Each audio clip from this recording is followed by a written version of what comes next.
नमस्कार दोस्तों, आपकी दोस्त बार फिर लेकर आई हैं आपके पसंदीदा शो की आज की रोचक कहानी। अगर आपने अभी तक सब्सक्राइब नहीं किया है तो ज़रूर कीजिए ताकि आपको रोज़ाना नई अपडेट सबसे पहले मिल सके। कहानी की शुरुआत होती है तुलसी और अंगद से, जो वृंदा के घर जा रहे होते हैं।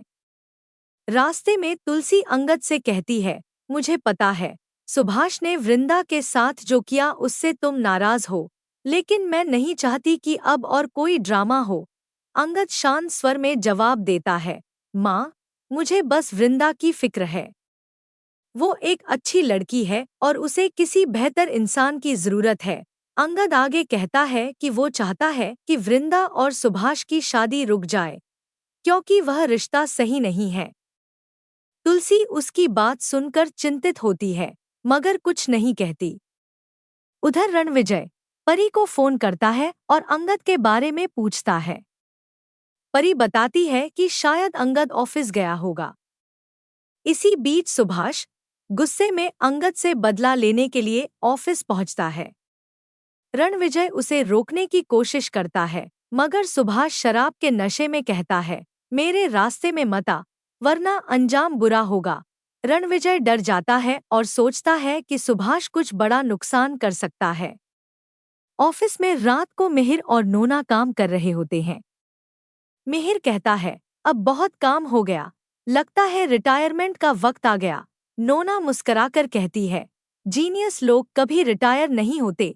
वो एक फाइल के बारे में पूछती है और मिहिर बताता है कि फाइल अंगद के केबिन में है।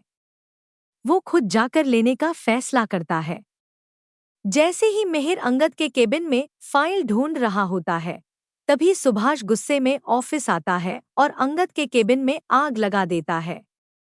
कुछ ही पलों में आग चारों ओर फैल जाती है और मिहिर उसमें फंस जाता है। नोना को देर हो जाती है और वह सोचती है, मिहिर अब तक लौटा क्यों नहीं।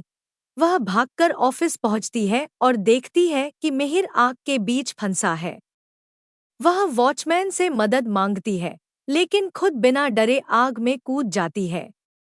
मिहिर चिल्लाता है, यहाँ से चली जाओ, आग बढ़ रही है। नोना कहती है, मैं तुम्हें छोड़कर कहीं नहीं जाऊंगी।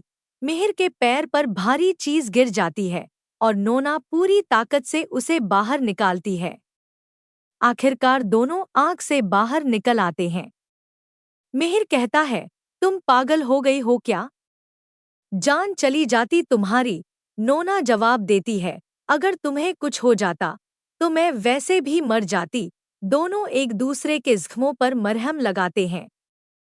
मिहिर कहता है, मुझे तुलसी को बताना होगा, लेकिन तुलसी ने जल्दी में अपना फोन घर पर ही छोड़ दिया था।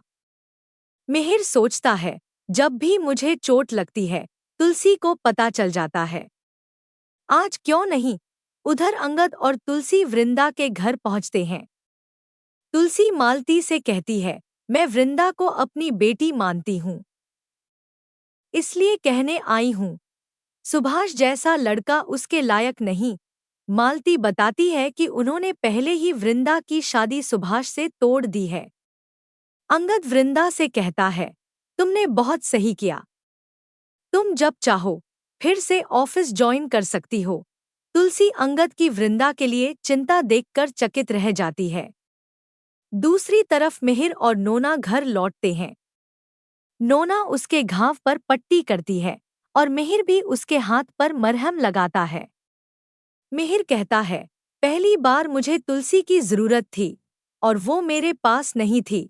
नोना धीरे से कहती है, अब मैं हमेशा तुम्हारे साथ रहूंगी। मिहिर मुस्कराता है, तुमने अपनी जान दांव पर लगाकर मुझे बचाया, अब समझ गया कि तुम्हें मेरी कितनी फिक्र है। उधर तुलसी और अंगद में बहस होती है। तुलसी कहती है, वृंदा के लिए नौकरी कहीं और ढूंढ लेंगे, तुम्हारे ऑफिस में नहीं। अंगद कहता है, वो बहुत इंटेलिजेंट है, कंपनी को ऐसे लोगों की जरूरत है। तुलसी उसे टोकती है, तुम्हारी सगाई मिताली से हो चुकी है, फिर वृंदा की इतनी चिंता क्यों? अंगद जवाब देता है, आप गलत सोच रही हैं, मेरे और वृंदा के बीच कुछ नहीं। तुलसी बस इतना कहती है, जो कहा है वही करो, बहस मत करो। घर पहुंचने पर मुन्नी बताती है कि मिहिर घायल है। तुलसी भागकर उसके पास जाती है और पूछती है, ये सब कैसे हुआ? मिहिर बताता है, ऑफिस में आग लगी थी। नोना ने अपनी जान पर खेलकर मुझे बचाया। तुलसी कहती है, किसी ने मुझे बताया क्यों नहीं?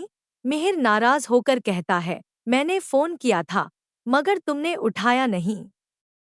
तुम्हें सबकी चिंता रहती है, पर जब मैं मुश्किल में होता हूँ, तब तुम पास नहीं होती। वो आगे कहता है, नोना एक अच्छी दोस्त है, वो कभी मुझे अकेला नहीं छोड़ेगी।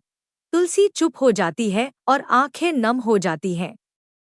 अगली सुबह महाराज घर में गंगाजल छिड़कते हुए शुद्धिकरण कर रहे होते हैं। अंगद पूछता है, ये सब क्यों? महाराज कहते हैं, भूत प्रेत को दूर रखने के लिए। अंगद गंभीर होकर पूछता है, अगर किसी पर प्रेत का साया हो तो कैसे पता चलेगा? महाराज पूछते हैं, मिताली बहू के साथ कुछ हुआ क्या? अंगद चौंक जाता है। महाराज बताते हैं कि मिताली अजीब हरकतें करने लगी है और अजीब आवाजों में बात करती है। वो सब तब से जब वह चौल के पीछे बेहोश मिली थी, जहां एक पुराना कब्रिस्तान है। अंगद सोच में पड़ जाता है, क्या सच में उसके साथ कुछ अलौकिक हो रहा है? वह सच्चाई जानने के लिए उसी जगह जाता है। अंधेरे में उसे एक परछाई दिखाई देती है। अंगद घबरा जाता है और इसी के साथ एपिसोड यहीं खत्म हो जाता है।